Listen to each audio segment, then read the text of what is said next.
If you're a woman over 50 and thinking about joining dating websites, stop everything and listen to me first.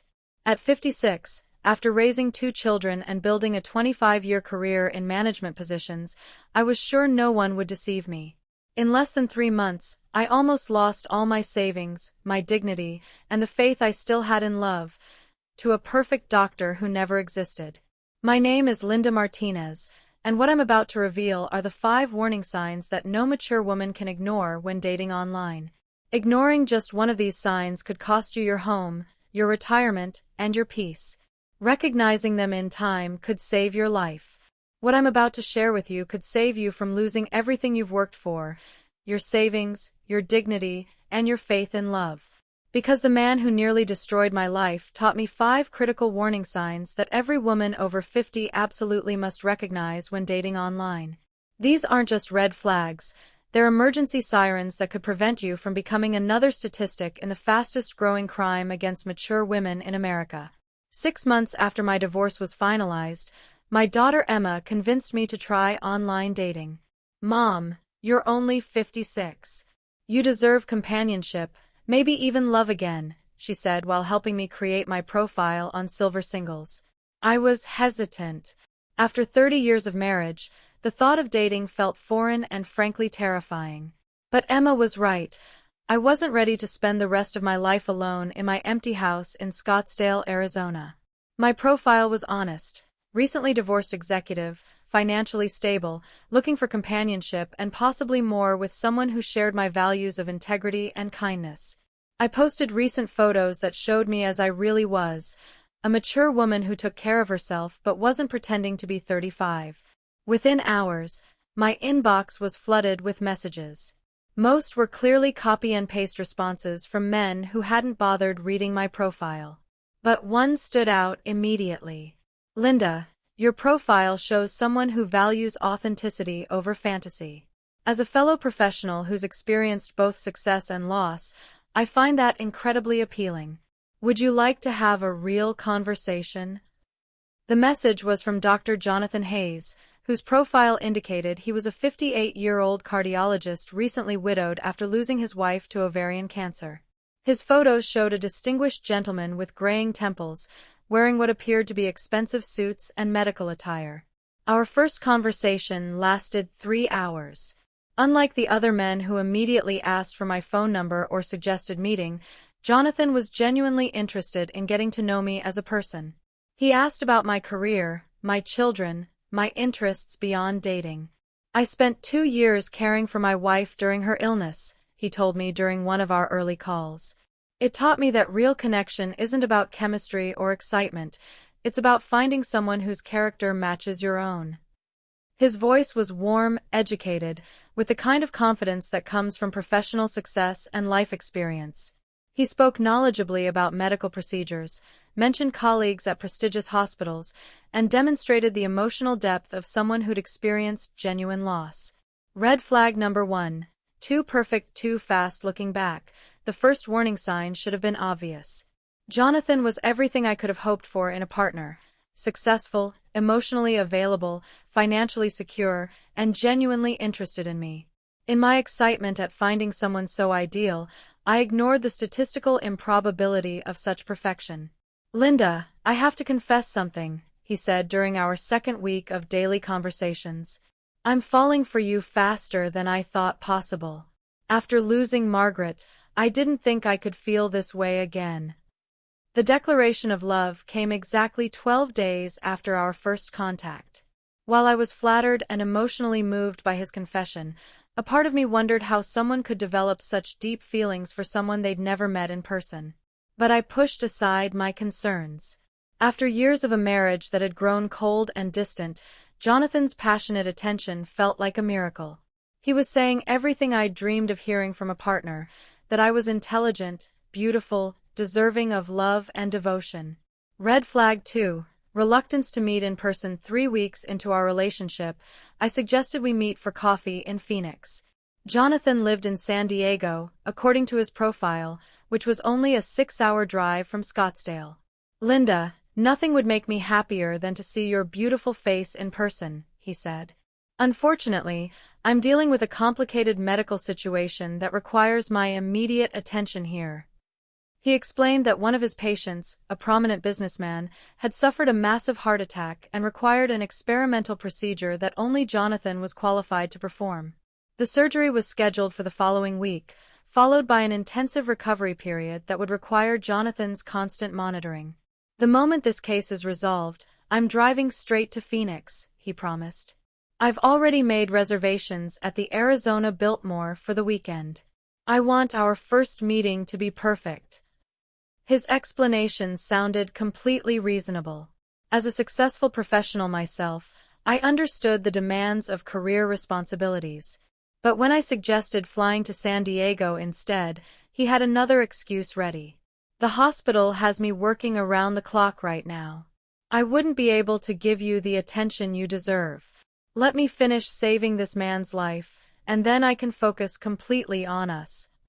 Every time I suggested meeting, Jonathan had a plausible, emotionally compelling reason why it wasn't possible yet. Always with promises that soon, very soon, we would be together.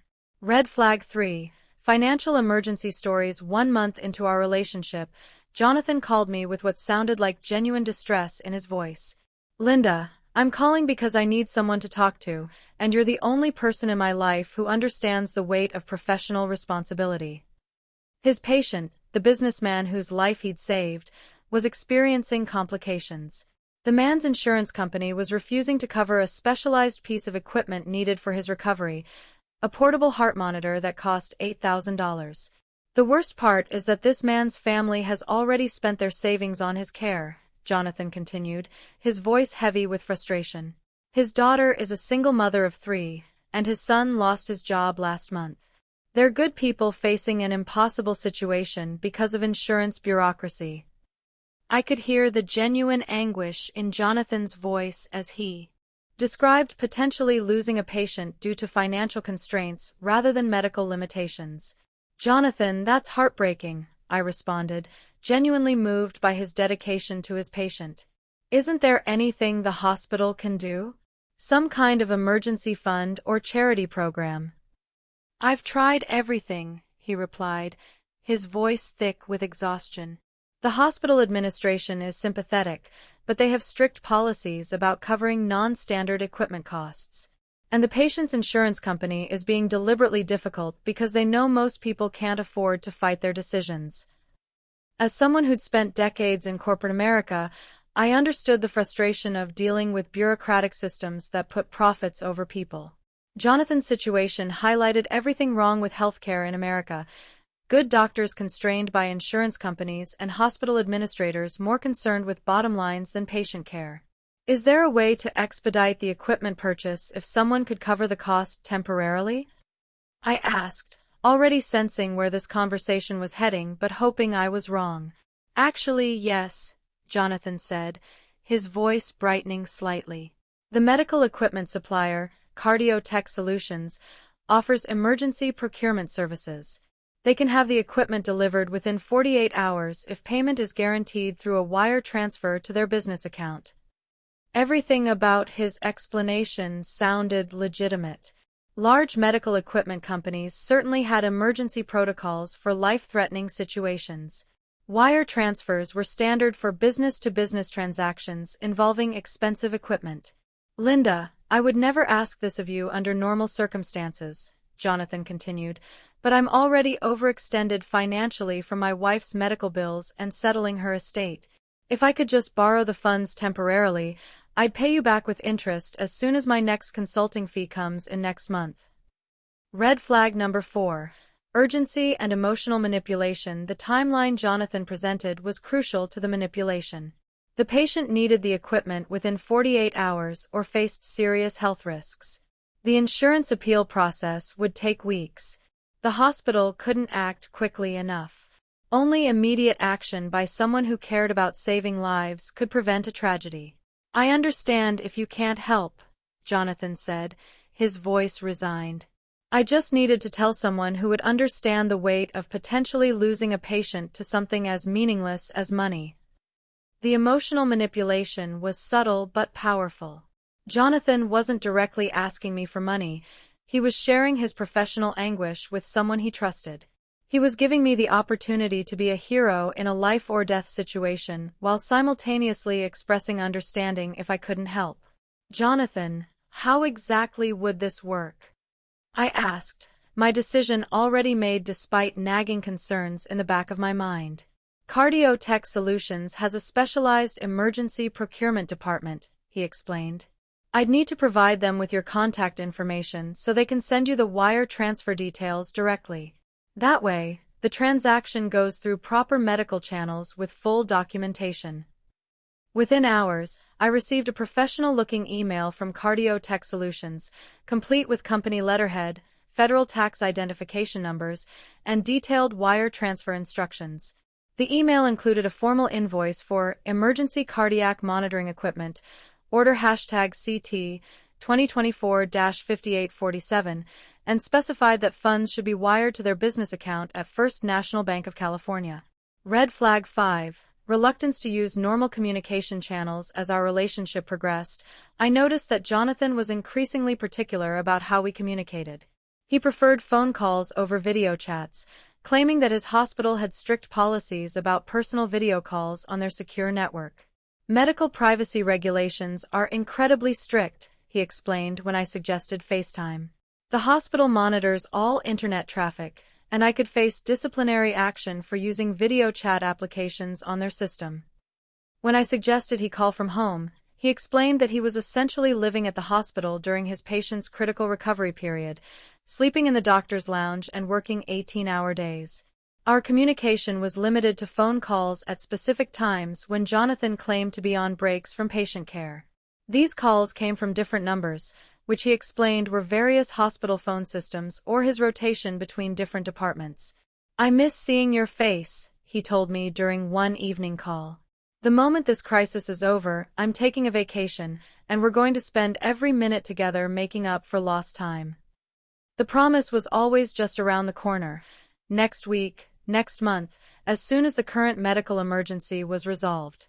There was always a compelling reason why normal relationship progression had to be delayed, but the delays were temporary and for noble reasons. So I decided to check his background online. Using the basic information Jonathan had provided, his full name, medical specialty, and claimed hospital affiliations, I began searching medical licensing databases, hospital staff directories, and professional medical associations. Dr. Jonathan Hayes, cardiologist, didn't exist in any official medical registry in California. No hospital in San Diego had any record of a doctor by that name. The Medical Board of California had no license issued to anyone matching his description. Cardiotech Solutions, the company I'd wired $8,000 to 3 days earlier, wasn't listed in any business directory or medical equipment supplier database. My hands were shaking as the truth began to crystallize. The man I'd fallen in love with, the doctor I'd trusted with my money and my heart, was a complete fabrication. I sat in my home office staring at my laptop screen, feeling like my world was collapsing around me. Every search I conducted confirmed the same devastating truth. Dr. Jonathan Hayes didn't exist. But worse than the financial loss was the emotional devastation. For 6 weeks, I'd believed I'd found love again. I'd shared my hopes, my fears, my dreams for the future with someone who'd seen me as nothing more than a target to be exploited. My phone buzzed with a text from Jonathan. "Linda, wonderful news. The equipment arrived today, and my patient is already showing improvement. You literally saved a man's life.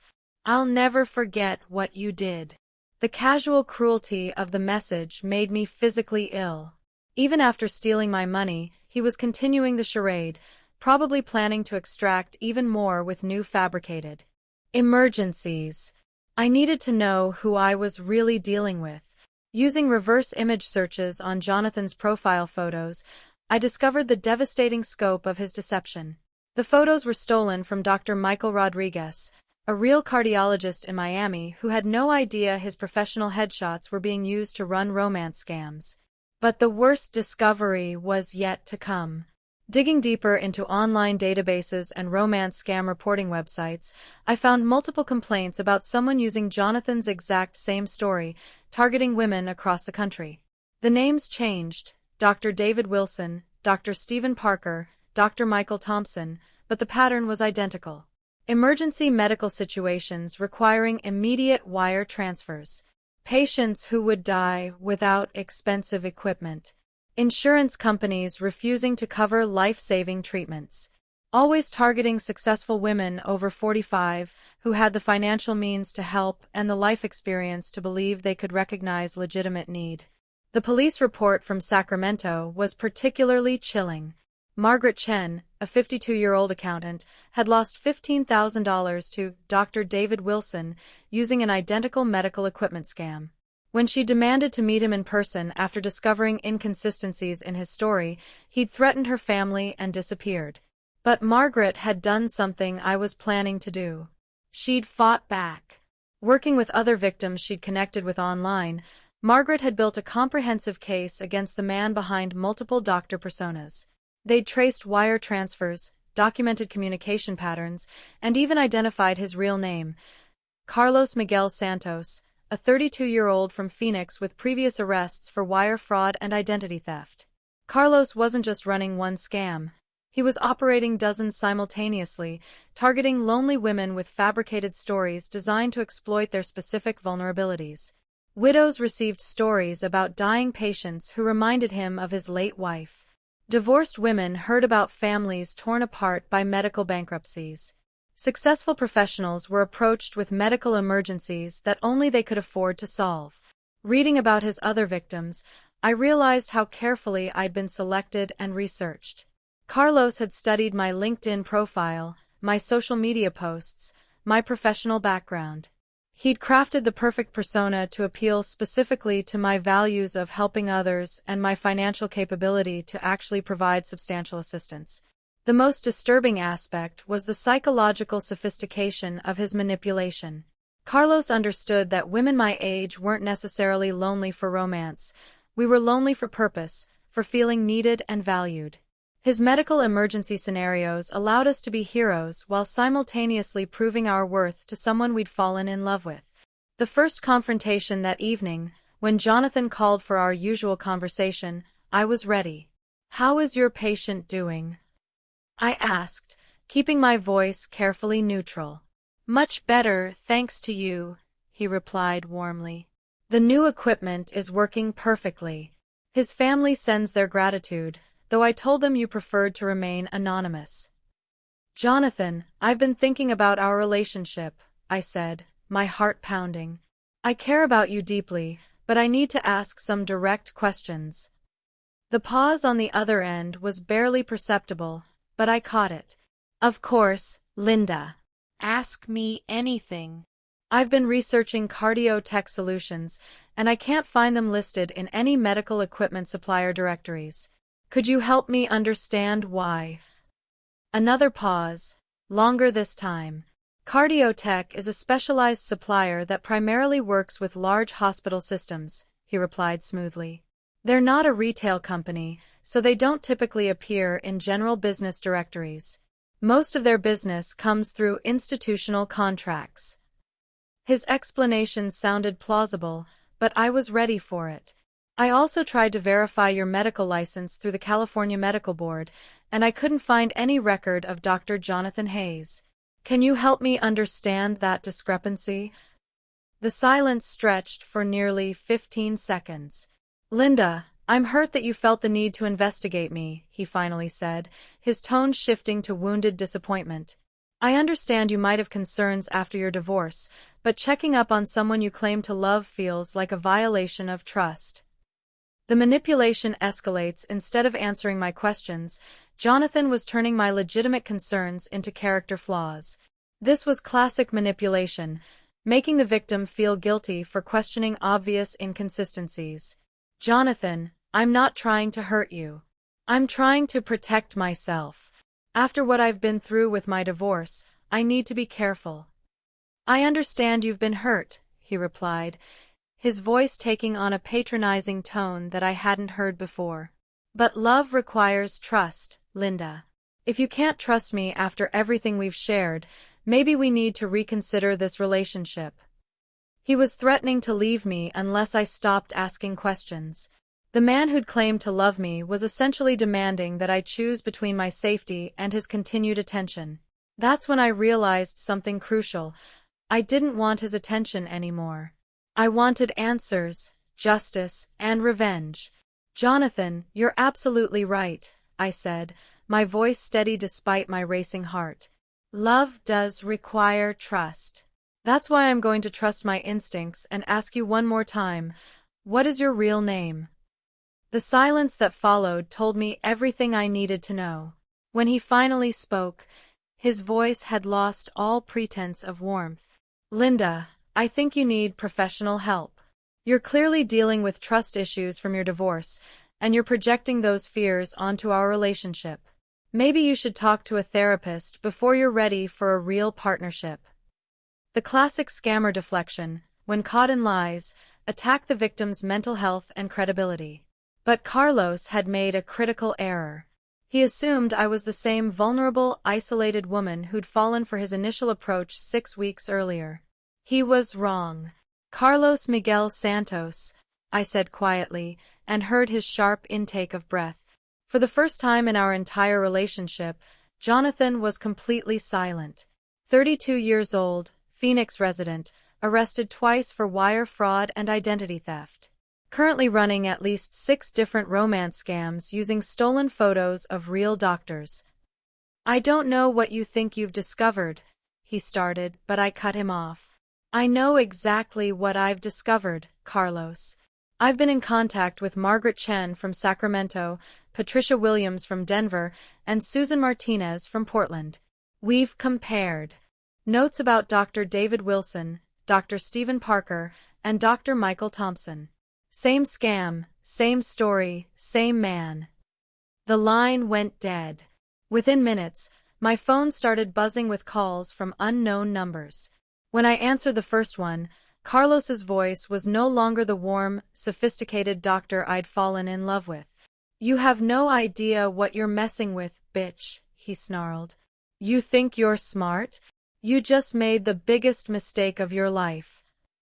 I hung up and immediately called Detective Rodriguez at the Phoenix Police Department, who Margaret Chen had connected me with during our victim support conversations. "Mrs. Martinez, we've been trying to locate Santos for months," Detective Rodriguez explained. "The problem is that romance scam victims rarely report the crimes due to embarrassment, so we don't have enough evidence to build a federal case. What if I could get him to meet me in person?" "That would be extremely dangerous and not something I could officially sanction. Santos has escalated to threats when his victims have confronted him." But Detective Rodriguez understood something that Carlos didn't. A 56-year-old woman who'd built a successful career and raised 2 children wasn't easily intimidated by a 2-bit scammer with delusions of grandeur. The network grows over the next 48 hours. I connected with 5 more of Carlos's victims through online romance scam support groups. Each woman had lost between $5,000 and $20,000 to various medical emergency scenarios. Each had been targeted after Carlos had researched their professional backgrounds and financial situations. But more importantly, each woman was ready to fight back. Dr. Sarah Kim, a retired veterinarian who'd lost $12,000 to Dr. James Foster, had banking connections that helped us trace the wire transfers. Linda Washington, a former legal secretary who'd sent $8,500 to Dr. Robert Hayes, knew how to document evidence for criminal proceedings. Maria Santos, no relation to Carlos, a retired teacher who'd wired $15,000 to Dr. Michael Stevens, had teaching skills that helped us organize our investigations systematically. We formed a group chat and began sharing every piece of evidence we had: screenshots of conversations, wire transfer receipts, email headers, phone numbers, and dating profile information. The pattern that emerged was staggering in its sophistication and scope. Carlos was running a romance scam operation that generated over $200,000 per year. He maintained detailed spreadsheets tracking each victim's financial capacity, emotional vulnerabilities, and optimal manipulation strategies. He had multiple phones, email accounts, and social media profiles for different personas. But his biggest mistake was underestimating the intelligence and determination of the women he'd targeted. "The trap is set, ladies," I wrote to our group chat. I have an idea, but it requires one of us to put herself at risk. My plan was elegant in its simplicity. Carlos believed he'd successfully intimidated me into silence. His ego and greed would make him unable to resist the opportunity to extract more money from a victim he thought he controlled. I would offer him something irresistible, a chance to meet me in person with the promise of a much larger investment in his fabricated medical practice. But instead of being alone and vulnerable, I'd have backup, documentation, and law enforcement coordination. It's dangerous, Dr. Kim warned. Santos has threatened violence when confronted. It's also our only chance to stop him, I replied. How many more women will he victimize while we wait for law enforcement to build a case? Mas o próximo evento vai chocar a todos? 2 weeks after our confrontational phone call, I received exactly the message I'd been expecting from Carlos. He was back to being Dr. Jonathan Hayes, acting as if our previous conversation had never happened. Linda, I owe you a tremendous apology. I was under incredible stress about my patient, and I said things I didn't mean. You were right to ask questions. It shows you care about our relationship. Can we please talk? The manipulation was textbook, acknowledging fault without actually admitting to anything specific, then reframing my legitimate concerns as evidence of my caring nature. Carlos was attempting to gaslight me back into his narrative. Jonathan, I was hurt by what happened, but I understand you were under pressure, I replied, playing the role of the forgiving victim. I've missed talking to you. Over the next few conversations, Carlos carefully rebuilt the emotional connection, apologizing repeatedly for his harsh reaction to my misunderstandings about his professional credentials. He had plausible explanations for every discrepancy I'd raised: medical privacy laws, database update delays, hospital system complications. More importantly, he had a new opportunity that required my help. Linda, I have incredible news. The hospital board has offered me the chance to head a new cardiac research program. It's a position that could save thousands of lives and establish my legacy in cardiology. The position came with a substantial salary increase and research budget, but Carlos needed to demonstrate financial backing from private investors to prove the program's viability. Hospital administrators wanted assurance that the research could continue even if government funding was cut. I've already secured commitments from several investors, but I need one more significant contribution to reach our target, he explained during our carefully recorded phone call. Linda, I know this is a huge ask, but would you consider investing $25,000 in this program? You'd be listed as a founding contributor to research that could revolutionize cardiac care. The offer was brilliant in its psychological manipulation. Instead of asking me to help with an emergency, Carlos was offering me the chance to be part of something meaningful and lasting. He was appealing to my desire for purpose and recognition while promising a legitimate return on investment. Jonathan, that's a significant amount of money. I'd need to see documentation about the research program and understand exactly how my investment would be used. Of course, he replied immediately. I'll have the hospital's development office send you a complete information package. This is a formal investment opportunity with proper documentation and investor protections. Within 24 hours, I received an impressive package of materials that appeared to be from Scripps Research Institute in San Diego. The documents included detailed research proposals, budget breakdowns, investor agreements, and even testimonials from prominent cardiologists about the program's potential impact. Everything looked legitimate. The letterhead was perfect, the language was appropriately technical, and the investment structure seemed reasonable for a medical research program. But Carlos had made one crucial error. The email containing the documents came from a Gmail account rather than an official Scripps Institute address. When I called Scripps directly, they confirmed that no Dr. Jonathan Hayes worked there, and no cardiac research investment program existed. More importantly, the phone call was exactly what our law enforcement contacts had been waiting for. Mrs. Martinez, Detective Rodriguez explained, this gives us everything we need for a federal wire fraud case. Santos is now attempting to defraud you of $25,000 through interstate communication using fabricated institutional credentials. That's a felony with serious prison time. The plan we developed was more sophisticated than my original idea. Instead of simply confronting Carlos, we would create a controlled environment where he would incriminate himself while federal agents documented everything. I'm very interested in the research investment, I told Carlos during our next call, but I'd like to meet with someone from the hospital's development office to discuss the details in person. That's completely reasonable, Carlos replied. Actually, I have a better idea. I'm flying to Phoenix next week for a medical conference. Why don't we meet in person so I can introduce you to Dr. Patricia Chen, the program's director? She's brilliant, and I know you'll be impressed with the research potential. Carlos was planning to bring an accomplice, someone to play the role of Dr. Chen and provide additional credibility for the investment scam. But what he didn't know was that our entire conversation was being monitored by the FBI's romance scam task force. That sounds perfect, I said. I've been looking forward to meeting you in person for so long.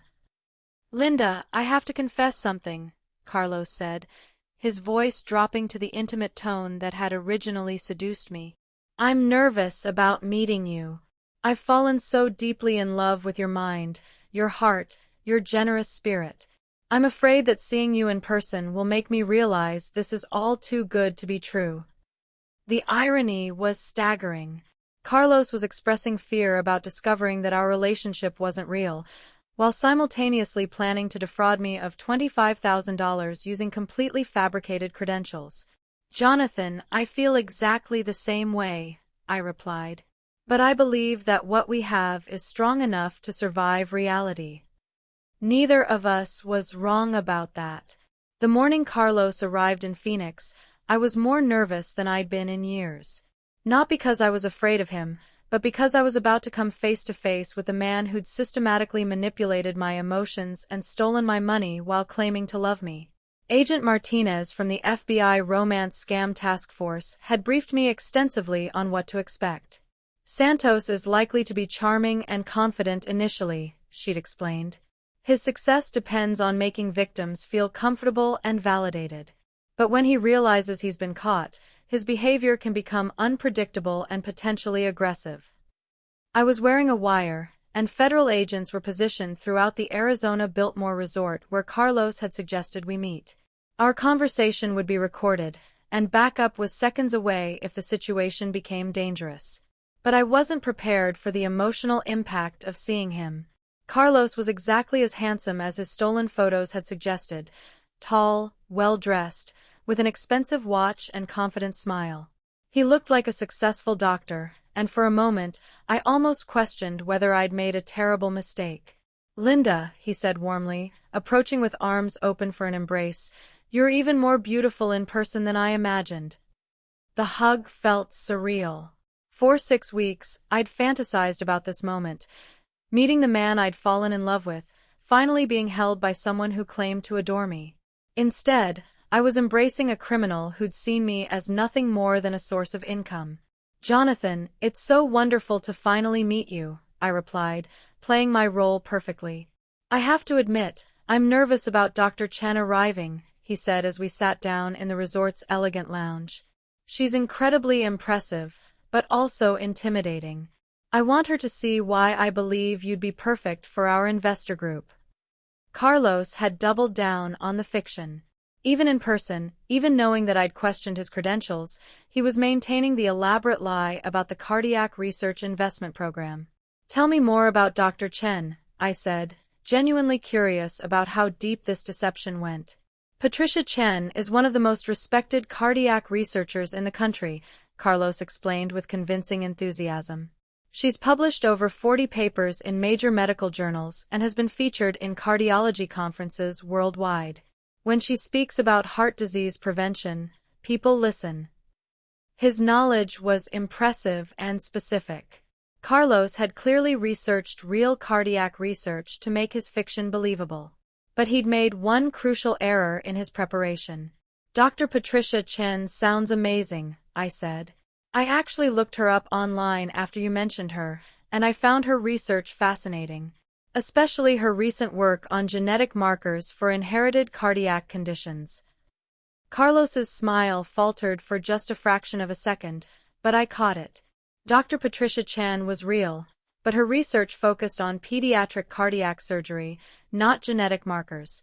Carlos had memorized impressive-sounding facts without understanding the actual details of her work.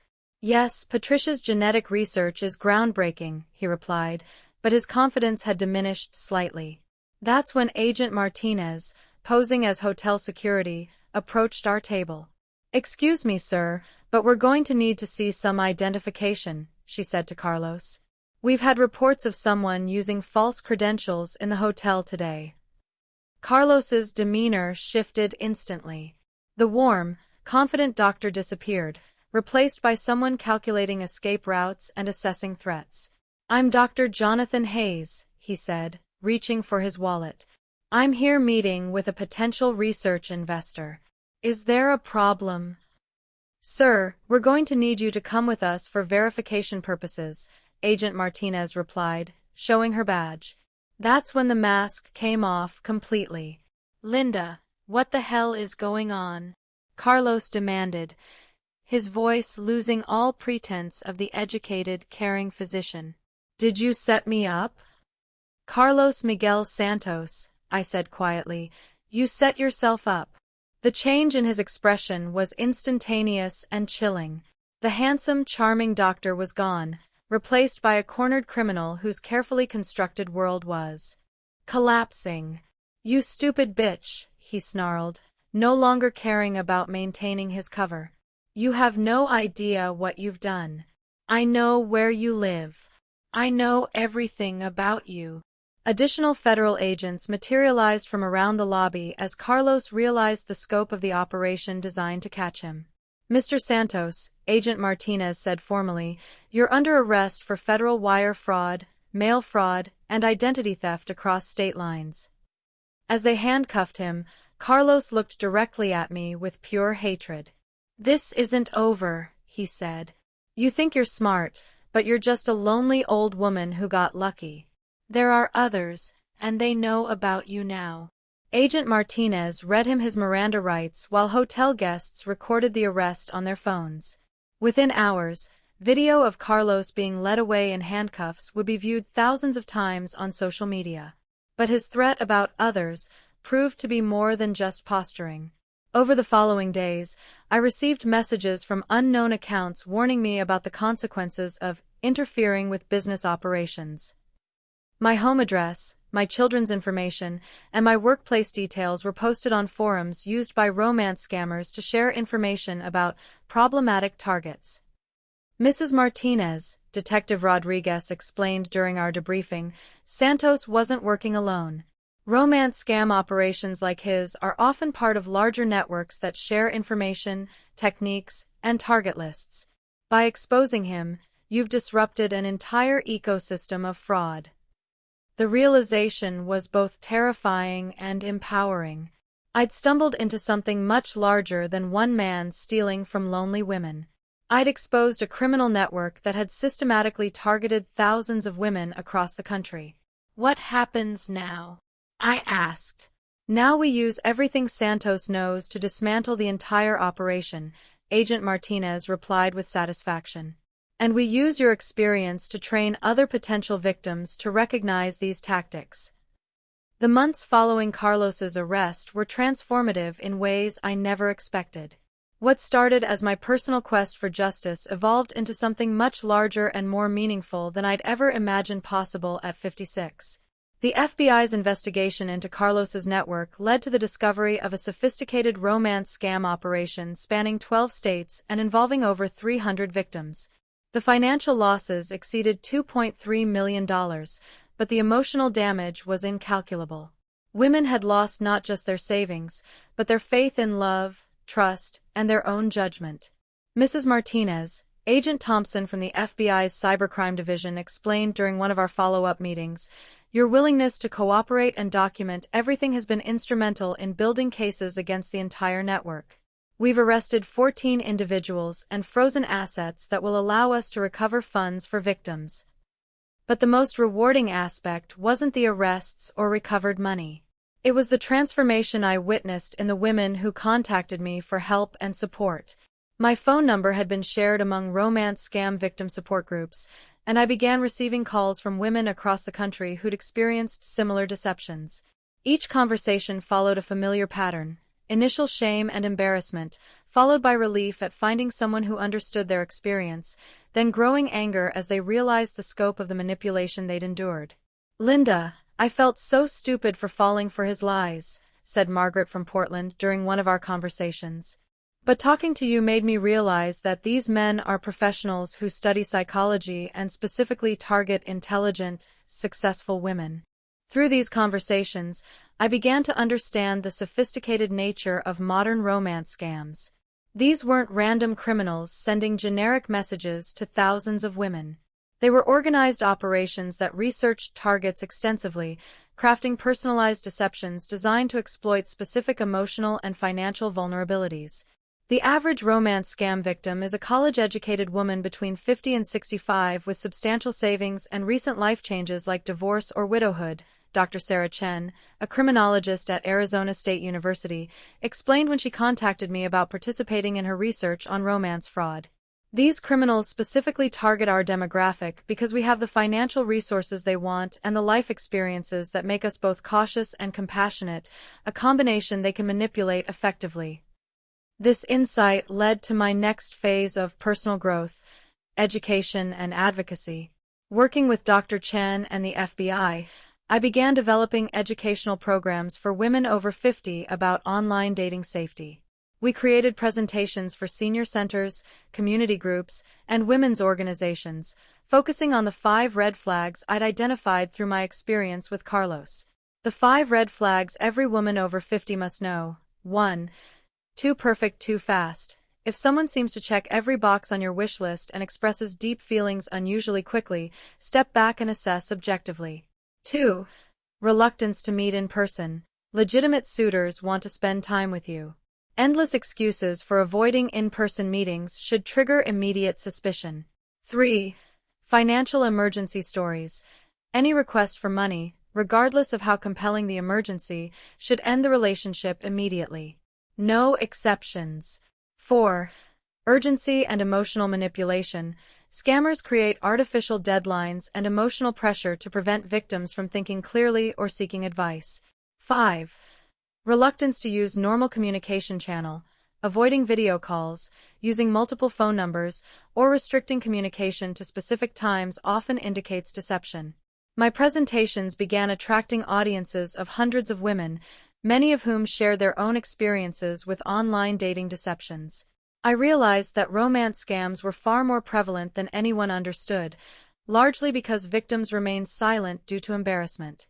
"Ladies," I would tell each audience, "falling for a sophisticated romance scam doesn't make you stupid or naive. It makes you human. These criminals are professionals who study our psychology and exploit our capacity for love and generosity. The shame belongs to them, not to us." 6 months after Carlos's arrest, I received an unexpected phone call from Sarah Morrison, a producer at CBS's 60 Minutes. "Mrs. Martinez, we'd like to feature your story as part of an investigative piece on romance scams targeting older Americans. Your case represents something unique, a victim who not only fought back successfully but helped law enforcement dismantle an entire criminal network." The 60 Minutes interview was watched by over 8 million viewers and generated thousands of responses from women sharing their own romance scam experiences. More importantly, it led to congressional hearings on elder fraud and new federal funding for romance scam prevention programs. "Linda," my daughter Emma said after watching the broadcast, "I'm so proud of how you've turned something terrible into a force for good. You've probably saved thousands of women from experiencing what you went through." She was right. At 56, I discovered that my greatest contribution to the world wouldn't be my corporate career or even my role as a mother. It would be my work protecting other women from the emotional and financial devastation I'd experienced. Just when I thought my work exposing romance scammers was reaching a stable, manageable level, everything changed with a single phone call that would test everything I'd learned about these criminal operations. Mrs. Martinez, this is Agent Kim from the FBI's International Fraud Division, the voice said. We need your help with something unprecedented. I was at home in Scottsdale, reviewing applications for our newly established romance scam victim support grant program, when the call came.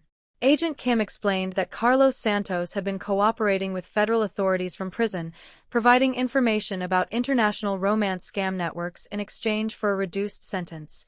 What Carlos told us led us to a discovery that frankly shocked our entire task force, Agent Kim continued. The romance scam operation he was part of is connected to a much larger criminal enterprise operating out of West Africa, Eastern Europe, and Southeast Asia. We're talking about a billion-dollar industry that targets American women specifically. The scope of what Agent Kim described was staggering. Romance scamming wasn't just individual criminals or small local operations. It was a sophisticated international business with training programs, victim databases, and specialized roles ranging from initial contact specialists to money laundering experts. Mrs. Martinez, these organizations have detailed psychological profiles on American women over 45. They know our divorce rates, our average savings, our loneliness patterns, and our charitable giving habits. They've turned romance fraud into a science. But there was something more immediately concerning. Through Carlos's cooperation, the FBI had learned that my public advocacy work had made me a target for retaliation by the larger criminal network. We've intercepted communications indicating that you're viewed as a significant threat to their operations, Agent Kim explained. Your media appearances and educational programs are making it harder for them to find victims. Some of these organizations are considering direct action to silence you. The phrase, direct action, sent a chill down my spine. I thought about my daughter Emma, my son David, my quiet life in Scottsdale that had become anything but quiet since I decided to fight back against Carlos. Agent Kim, what kind of direct action are we talking about? These criminal organizations have been known to use intimidation tactics, identity theft, cyber attacks, and in some cases, physical threats against people who interfere with their operations. We're not trying to scare you, but we need you to understand the potential risks. Over the next week, those risks became tangible. My credit cards were mysteriously maxed out with fraudulent charges. My social media accounts were hacked and used to post embarrassing content designed to damage my credibility. False complaints were filed against me with the Arizona Attorney General's office, claiming I was running a fraudulent charity. Each attack was sophisticated and targeted, designed not just to cause inconvenience but to undermine my work and discourage other victims from speaking out. They're trying to discredit you, Dr. Chan observed during one of our strategy sessions. If they can make you look unreliable or potentially criminal yourself, it undermines everything you've built and warns other victims to stay silent. But the attacks had the opposite effect. Instead of intimidating me into silence, they convinced me that the work I was doing was more important than I'd realized. If international criminal organizations viewed my advocacy as a significant enough threat to warrant retaliation, it meant I was genuinely disrupting their operations. Agent Kim, I said during our next conversation, what would happen if we could expose the larger network? Not just individual scammers like Carlos, but the organizations that train them and coordinate their operations. That would require someone with credibility and connections in the romance scam victim community to help us gather intelligence, Agent Kim replied carefully. Someone who could interact with these organizations without arousing immediate suspicion. I knew exactly what she was suggesting, and the idea was both terrifying and exhilarating. You want me to go undercover. We want you to consider helping us document how these organizations recruit victims and coordinate their operations. It would involve significant personal risk, but it could expose criminal networks that have stolen billions of dollars from American women. The plan Agent Kim outlined was ambitious and dangerous. Using my public profile as a romance scam educator, I would attend international conferences on online safety where representatives from various consulting companies were known to gather intelligence on potential targets and anti-fraud efforts. These companies present themselves as legitimate marketing or security firms, but they're actually front organizations for romance scam operations, Agent Kim explained. They attend conferences like these to identify threats to their business and recruit new operatives.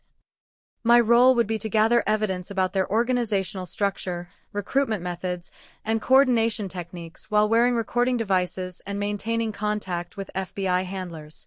Mrs. Martinez, I need to emphasize that this would be extremely dangerous, Agent Kim said. These organizations have significant resources and have shown willingness to use violence against threats to their operations. I thought about all the women who'd contacted me for help after falling victim to romance scams. Mothers who'd lost their children's college funds. Widows who'd given away their late husband's life insurance settlements. Retirees who'd been forced to return to work after losing their savings to men who claimed to love them. Agent Kim, how soon can we start? The International Conference on Digital Safety and Consumer Protection in Las Vegas was exactly where Agent Kim had predicted it would be, crawling with representatives from organizations that presented themselves as cybersecurity consultants but were actually sophisticated romance scam operations. I walked through the conference center wearing a wire so advanced I could barely tell it was there, carrying business cards identifying me as a senior consultant for romance fraud prevention, and trying to project confidence I didn't entirely feel. Dr. Martinez, a well-dressed man with a slight Eastern European accent, approached me during the opening reception. I'm Viktor Petrov from Digital Relationship Consulting. I've been following your work with great interest. Every instinct I developed over the past year screamed danger. Viktor's company name was generic. His handshake lasted too long, and his interest in my work felt predatory rather than professional. Mr. Petrov, what kind of consulting does your company provide? I asked, activating the recording device in my briefcase.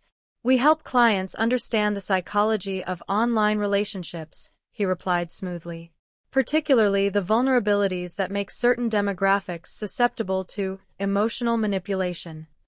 He was describing romance scam victim profiling in corporate language, and he was clearly testing whether I understood what he was really saying. That sounds fascinating, I replied, playing the role of someone interested in legitimate research. I'm always looking for insights that could help protect potential victims. Victor's smile was cold and calculating. Dr. Martinez, may I be frank with you? Your recent media appearances have been problematic for our industry. You're making it very difficult for relationship consultants to help clients who genuinely need emotional guidance. He wasn't even pretending anymore. This man was directly telling me that my anti-scam advocacy was interfering with their criminal operations. I'm sorry if my work has caused problems for legitimate consultants, I said carefully. Perhaps we could discuss ways to distinguish between helpful relationship guidance and less ethical practices. Actually, I have a better idea, Victor said, his tone shifting to something more threatening. Why don't you join us for a private meeting tomorrow morning? Some of my colleagues would like to discuss your future in this field. Every fiber of my being wanted to refuse, but Agent Kim's voice echoed in my memory. We need documentation of how these organizations coordinate and how they handle threats to their operations. I'd be honored to meet with your colleagues, I replied. That evening in my hotel room, I briefed Agent Kim and her team through encrypted communication devices. Mrs. Martinez, this is exactly what we hoped for, but it's also extremely dangerous, Agent Kim warned. These people view you as an existential threat to their livelihood. The meeting tomorrow could be an attempt to intimidate you, recruit you, or worse. The plan for the next morning was carefully orchestrated. I would attend the meeting with Victor's colleagues, while FBI agents monitored from adjacent hotel rooms. My clothing contained multiple recording and tracking devices, and code words were established for different levels of distress.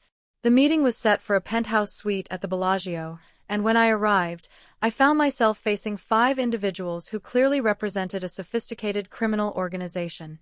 Victor was there, along with a woman who introduced herself as Dr. Elena Kozlova, a man named Marcus Thompson who claimed to be a digital marketing specialist, and 2 others who didn't provide names or titles.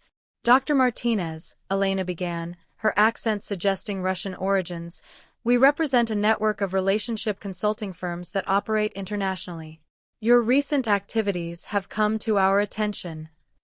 The room was luxurious but felt like a trap. These people had clearly done extensive research on my background, my family, and my activities over the past year. We understand you've had some unfortunate experiences with less professional members of our industry, Marcus added.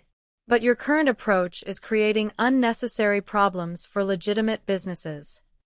They were offering me a deal: stop my advocacy work, cease cooperation with law enforcement, and accept a consulting fee of $100,000 to help them identify and eliminate unprofessional operators in their industry. Essentially, Victor explained, we'd like to hire you to help us police our own industry and ensure that only qualified professionals are providing relationship consulting services. It was brilliant manipulation. They were offering me money and a sense of purpose while asking me to betray everything I'd worked for. They wanted to turn me into their inside source on anti-romance scam efforts. That's a very generous offer, I replied carefully. Can you help me understand how this industry's self-regulation would work? For the next hour, they described an international network of romance scam operations that was far more sophisticated than anything the FBI had imagined. Training programs in West Africa that taught English and American cultural references. Psychological profiling systems that identified optimal targets. Money laundering operations that moved stolen funds through multiple countries and currencies. Our clients appreciate discretion and professionalism, Elena explained. Unfortunately, amateurs like your friend Carlos create unnecessary attention from law enforcement. We prefer to handle such situations internally.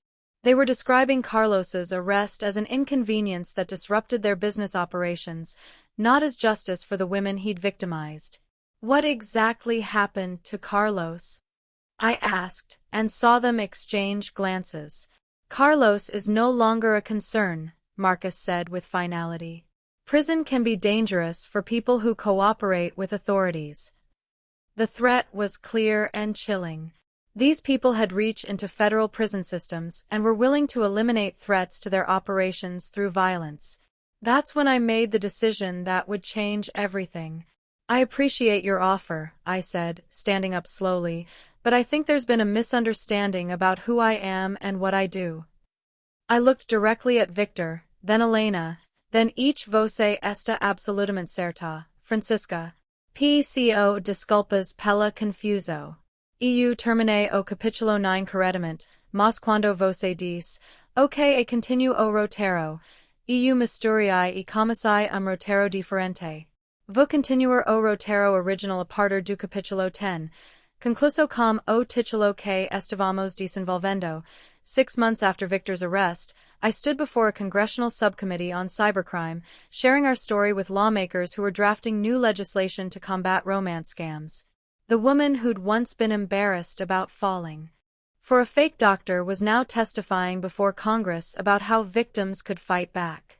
Honorable representatives, I said, looking at the panel of senators and congresspeople, romance scams aren't just financial crimes. They're psychological warfare designed to exploit the basic human need for connection and love.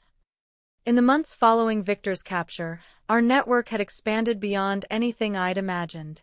We now operated in 47 states, had partnerships with major dating platforms, and had helped train over 200 law enforcement officers in romance scam investigation techniques. The ripple effects were extraordinary. Robert Mitchell's cooperation from federal prison had led to the dismantling of 5 separate criminal organizations. Viktor Kozlov's seized computers revealed connections to romance scam operations across 3 continents.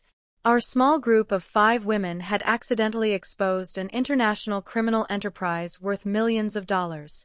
But the most meaningful changes were personal ones. Sarah had been recruited by the FBI as a consultant and was now traveling internationally to help other countries develop anti-romance scam programs. Linda, she told me during one of our weekly calls, I never thought I'd say this, but getting scammed was the best thing that ever happened to my career. Margaret had discovered a talent for financial forensics and was working with banks to develop early warning systems for wire fraud. She'd recovered over $300,000 for scam victims and had been featured on the cover of Banking Security magazine. Patricia had returned to legal practice, specializing in victim advocacy and cybercrime. She was representing 12 romance scam survivors in a class action lawsuit against dating platforms that failed to verify user identities. Jennifer's marketing background had made her our unofficial media spokesperson. She'd appeared on Good Morning America, 60 Minutes, and CNN, sharing our story and educating millions of people about romance scam red flags. And me. At 54, I'd found something I never expected, a career that mattered. The National Romance Scam Survivors Network had become my full-time job. We received over 100 new victim reports every month, had prevented an estimated $2.3 million in losses, and had created a template that other countries were adopting for their own anti-scam efforts. Mrs. Patterson, said Senator Williams, the subcommittee chair, your organization's work has been remarkable. Can you tell us what you think is the most important factor in your success? Senator, it's simple, I replied. We refused to stay victims. Romance scammers count on shame, isolation, and silence. When we connected with each other, shared information, and fought back together, they became powerless. The hearing concluded with bipartisan support for the Romance Scam Prevention Act, which would require dating platforms to verify user identities and create a national database of known romance scammers. That evening, as I sat in my hotel room overlooking the Capitol building, I received a call that brought everything full circle. Linda Patterson? The voice was young, nervous. Yes, who is this? My name is Emma Rodriguez. I'm 28 years old, and I just lost $8,000 to someone calling himself Dr. James Wilson. My mom found your network online and said I should call you. For the next 2 hours, I walked Emma through the same process we developed for hundreds of other victims, documenting evidence, reporting to law enforcement, connecting with our support network, and most importantly, understanding that she wasn't stupid or naive. 2 years after that first devastating phone call from Dr. Marcus Williams, I received an envelope with no return address. Inside was a handwritten letter from Robert James Mitchell, now serving year 3 of his 18-year federal sentence. Mrs. Patterson, it read, I've been thinking about what you said to me at the convention center. You were right. I turned victims into fighters. Every day in here, I think about the women whose lives I damaged. But I also think about how you refused to stay damaged. The FBI tells me your network has prevented over $5 million in losses and helped arrest 89 romance scammers.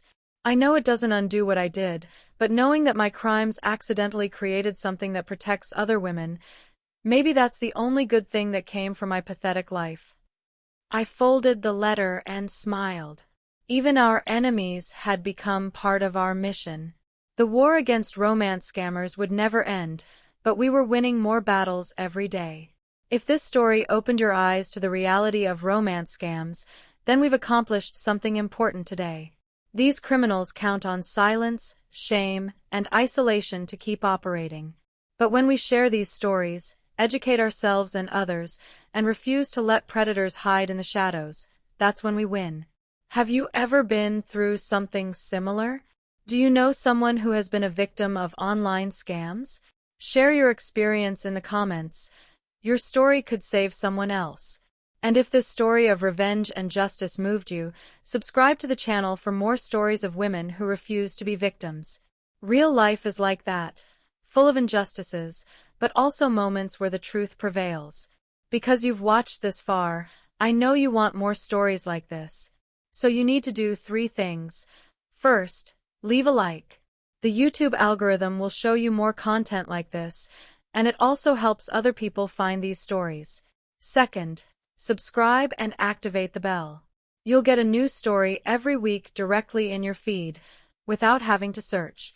These are stories of family justice, life twists and turns, people getting what they deserve. And each one is more intense than the last. Third, scroll down to the comments and tell us, have you ever been through something similar? Your experience could help someone who is going through this right now. And we read all the comments. Look at this.